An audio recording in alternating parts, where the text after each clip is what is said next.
Приходом весны начинается и пора активизации клещей, переносчиков клещевого энцефалита, болезни Лайма и других недугов. Так в Коми уже зарегистрировано 11 случаев укусов клещей. В Прилузии, Сыктывдинском, Троицко-Печорском районе и Сыктывкаре.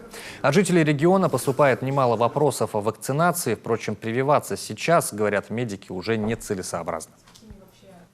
Если мы говорим о первичной вакцинации, то вот начиная вот буквально с сегодняшнего дня, ее уже в принципе нецелесообразно делать, да, потому что она уже не поможет на этот эпидсезон. Смысла никакого нет. Значит, поэтому можно спокойно начать уже осенью. Это когда будем надеяться, у нас ситуация вот текущая, наиболее, да, сложная, она успокоится. Это первый момент.